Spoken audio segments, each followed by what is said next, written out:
கதையோட ஸ்டார்டிங்ல Saint Selena art கார்டே எப்படியாவது பிரின்ஸையும் அந்த மக்களையும் காப்பாத்துங்கன்னு ப்ரே பண்ணிருப்பா. அப்ப சிஸ்டம் நோட்டிபிகேஷன்ல செயின்ட் செலினா அவளோட ஃபர்ஸ்ட் பிரேயரை உங்களுக்கு ஆஃபர் பண்ணிருக்கா. அதனால செலினாவுக்கு காட் அப்போஸ்டலா அனுப்பி ஹெல்ப் பண்ண விரும்புறீங்களான்னு கேட்டிருக்கோம். நம்ம ஹீரோவும் என்னது காட் அப்போஸ்டலான்னு பாத்திருப்பான். அது வேற யாரும் இல்ல, நம்ம பீட்டில் பைபிள்ல தான். சரின்னு நம்ம ஹீரோவும் எஸ் கொடுத்த உடனே நம்ம பீட்டில் நைட்டும் டெலிபோர்ட் ஆகி பிரின்ஸ் அந்த ஆகரை அட்டாக் பண்ண வரும்போது மூஞ்சிலேயே ஒரு பஞ்ச் விட்டு பறக்க விட்டுருக்கோம். அடுத்ததா இன்னொரு ஆகரும் பின்னாடி அட்டாக் பண்ண வந்திருக்கோம். ஆனா நம்ம பீட்டில் நைட் அதை ஒத்த கையில அசால்ட்டா தடுத்துட்டு திரும்பி அது கையில ஒரு கவுண்டர் அட்டாக் பண்ணும்போது அந்த ஆகர் வச்சிருந்த வெப்பன்லாம் அங்கிருந்து தெரிச்சிருக்கும். அப்ப ஹையோக்கும் பிரின்ஸ் கிட்ட இதுதான் நமக்கு கிடைச்ச சான்ஸ்னு அட்டாக் பண்றதுக்காக போயிருப்பானுங்க. அப்ப பிரின்ஸும் அந்த ஆகரோட காலை சேர்த்து அட்டாக் பண்ணிருப்பான். அடுத்ததா ஹையோக்கும் அந்த ஆகரோட தலையை சேர்த்து அட்டாக் பண்ணிருப்பான். ஆனா ஹையோக்கோட ஸ்வாட் ஆல்ரெடியே ஷார்ப்னஸ் கம்மியா இருந்திருக்கும். அதனால அந்த அட்டாக் ஒன்னும் அந்த அளவுக்கு பெருசா இருந்திருக்காது. அப்ப பிரின்ஸும் கேர்ஃபுல்னு கத்தும்போது பின்னாடி பார்த்தா அங்க இன்னொரு ஆகர் வந்து ஹையோக்கா அடிச்சு பறக்க விட்டுருக்கும். அப்ப ஹையோக்கும் பிளட் வாமிட் எடுத்துக்கிட்டு இருந்திருப்பான். அப்ப அந்த ஆகர் ஸ்ட்ரெயிட்டா நம்ம பீட்டில் நைட் அட்டாக் பண்ண போகும்போது இத பீட்டிலும் பாத்திருக்கோம்.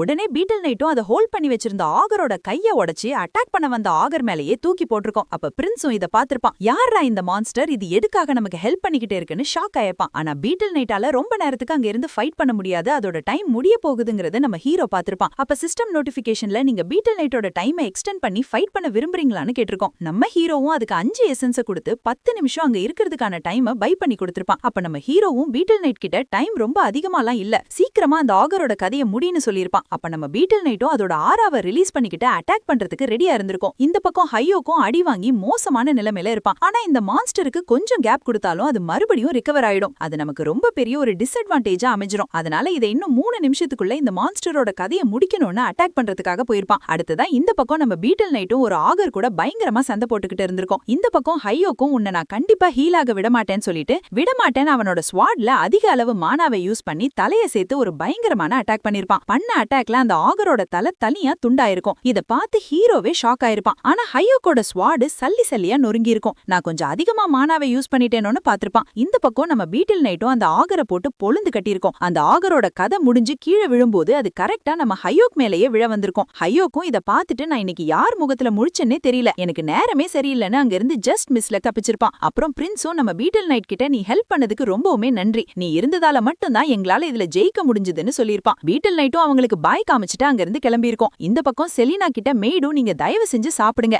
இல்லனா உங்களோட நிலைமை ரொம்பவுமே மோசமாயிடும். அதுக்கு செலினாவும் நான் ஓகே தான், எனக்கு பதிலா இந்த ஃபுட்டை பசியால வாடிக்கிட்டு இருக்கிற சில்ட்ரன்ஸ்க்கு கொடுங்கன்னு சொல்லிட்டு அவளோட பிரேயரை கண்டினியூ பண்ணிருப்பா. அப்ப செலினா நான் பேசுறது உனக்கு கேக்குதான்னு ஒரு வாய்ஸ் கேட்டிருக்கோம். இத கேட்ட செலினாவும் ஷாக்கோட பாத்திருப்பா. லார்ட் ஆர்க் ரொம்பவுமே நன்றி, உங்களோட குரலை கேட்கறதுக்கு நான் கொடுத்து வச்சிருக்கணும்னு சொல்லியிருப்பான். ஹீரோவும் இதை பார்த்திருப்பான். நான் ஆர்க் கிடையாது, ஆனா இப்ப அதை எக்ஸ்பிளைன் பண்றதுக்கும் என்கிட்ட டைம் இல்ல, நான் ஸ்ட்ரெயிட்டா விஷயத்துக்கே வரேன். நான் ஆர்க்கோட ஒரு அப்போஸ்டல். உடனே நீ போய் பிரின்ஸ் கிட்ட ஈஸ்ட் பக்கமா போக சொல்லு, அங்க அவர் கண்டுபிடிக்க வேண்டிய ஒரு முக்கியமான விஷயம் இருக்குன்னு சொல்லியிருப்பான். ஆனா செலினாவுக்கு ஒண்ணுமே புரியல, ஈஸ்டான்னு ஷாக் ஆயிருப்பா. அப்புறம் சரி அப்போஸ்டல் சொல்ல எல்லாம் சரியாதான் இருக்கும்னு ஒரு ஆள் அனுப்பி தகவல் சொல்ல முடிவு பண்ணிருப்பா. அப்ப சிஸ்டம் நோட்டிபிகேஷன்ல வெறும் 8 செகண்ட் மட்டும்தான் இருக்குன்னு போட்டிருக்கோம். நம்ம ஹீரோவும் கடைசியா கேரோன் அண்ட் பேரோக் கிட்ட இருந்து தள்ளி இருன்னு சொல்லிட்டு இருக்கும்போதே டைமர் 0க்கு போய் கனெக்ஷன் கட் ஆயிருக்கும். அப்ப செலினாவும் அப்போஸ்டல் என்ன சொல்றாருன்னு புரியாம குழம்பி போயிருப்பா.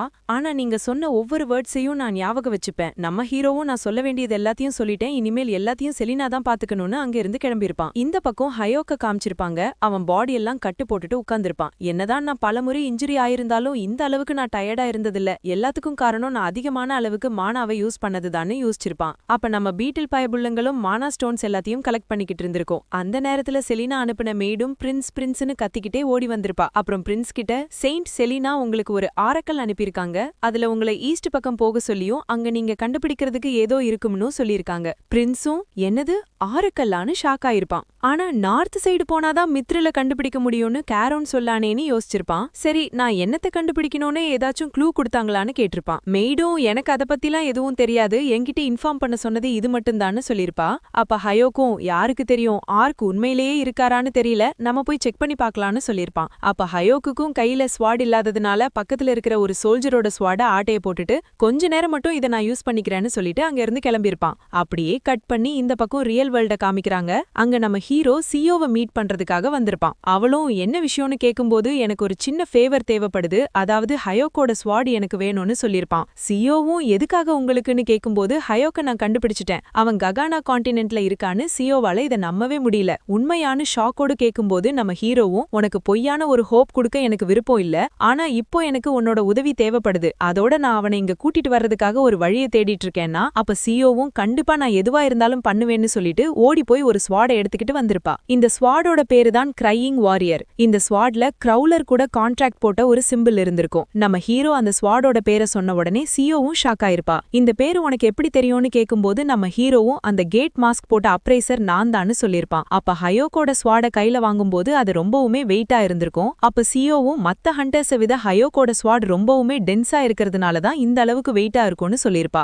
நம்ம ஹீரோவும் சரின்னு சொல்லிட்டு கொடுத்ததுக்கு ரொம்பவுமே தேங்க்ஸ், அதோட உனக்கு ஏதாச்சும் அப்ரைஸ் பண்ணணும்னா மறப்பாம வந்து பாருன்னு சொல்லிட்டு அங்க இருந்து கிளம்பியிருப்பான். அப்புறம் நம்ம ஹீரோவும் ஷாப்புக்கு வந்து பாக்கும்போது அங்க நம்ம ஒயிட்டியும் டாக்கியும் வெயிட் பண்ணிட்டு இருந்திருக்கோம். அப்ப டாக்கியும் ஒயிட்டியை பார்த்து நீ போன்னு சொல்லியிருக்கோம். ஆனா ஒயிட்டி நான் என்ன செய்யணும்னு நீ எனக்கு ஆர்டர் போடாதன்னு சொல்லும்போது டாக்கியும் நானே போறேன்னு ஹீரோ கிட்ட போயிருக்கோம். அப்ப நம்ம ஹீரோவும் டாக்கியை பார்த்து நீயும் என் கூட வரணும்னு விருப்பப்படுறியா, சரி ஓகேவான்னு அதை தூக்கிட்டு ட்ரீம் வேர்ல்டுக்கு வந்திருப்பான். அப்ப அவனுங்களும் ஈஸ்ட் பக்கம் வந்து பாக்கும்போது அங்க பிளாக் லயன் நைட்டோட ஷெல்டர் இருந்திருக்கும். அப்ப ஹயோக்கும் வா உள்ள போலான், கண்டிப்பா இதுல ஏதாச்சும் இருக்குன்னு சொல்லிட்டு உள்ள போறானுங்க. இதோட இந்த சாப்டர் முடியுது கைஸ். நெக்ஸ்ட் வீடியோல பார்க்கலாம்.